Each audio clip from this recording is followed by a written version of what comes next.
No, that makes perfect sense. You said something a moment ago that I've been kind of not struggling with, but just trying to understand.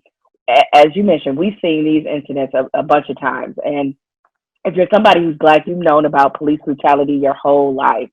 But what is it about, or do you have any theories or thoughts about what is it about the George Floyd murder that has resonated so differently?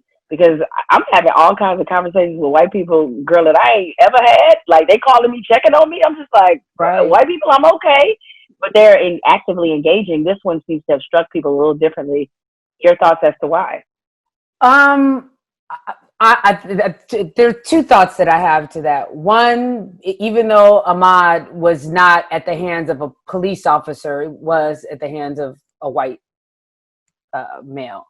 And, uh, to get hit with that in January, Breonna Taylor in February, and then George, I think that that compounded, or that trifecta.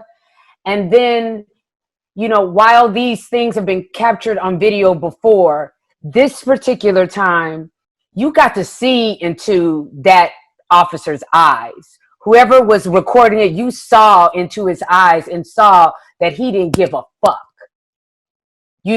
I mean, first the charge was third degree murder.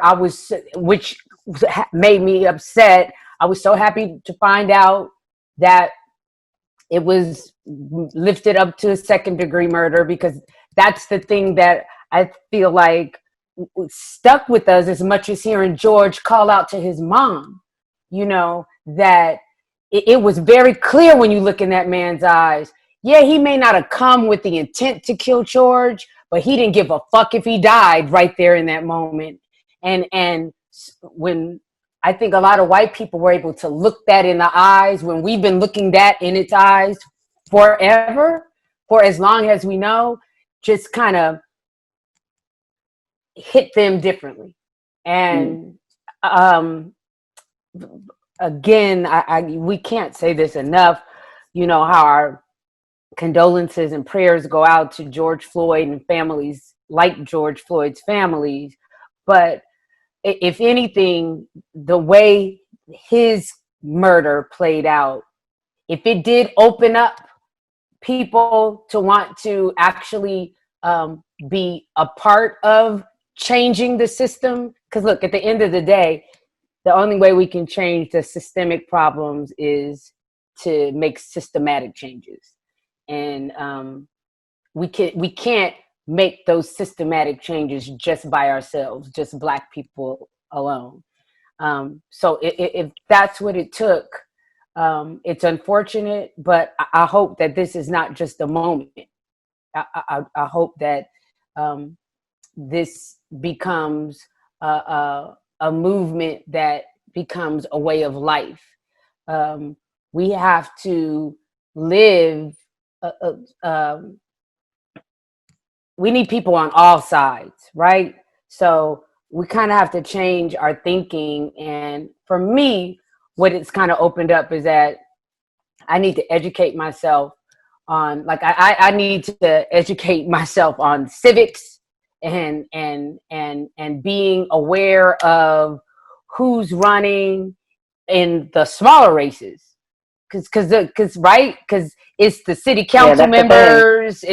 it's all of the District people, attorneys. Yes, yeah, that's what it is. That's what the judges, power is. Judges. Yeah. yeah, and we keep talking about Biden, Trump, in November, not saying that that's not important, but equally important, if not more important, are those Senate seats, are the people that are running for sheriff, the people that are the prosecutors that are deciding what that charge is going to be on that officer when this happens.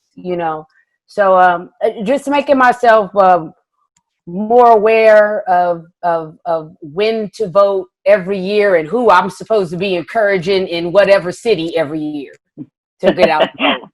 I heard that because I mean, look, when I just moved to LA maybe 2 years ago, and voting in the primary, I swear I approached it like I was studying for the SAT because But I you wanted to have make sure. to. You have to, yeah. I wanted to make sure I knew every race, every person, who the Jamel, prosecutor was, all of that it's district so much attorney. information. And that's the thing, you know, I feel like not everybody is going to be able to or really take the time to dig deep like that and educate themselves like that. So in my mind, I'm kind of like, okay, how can I create little small Cliff Notes versions for whenever a state or is coming up on a local election, and I'm not sending out messages on social media the day of, you know, like I need to start before.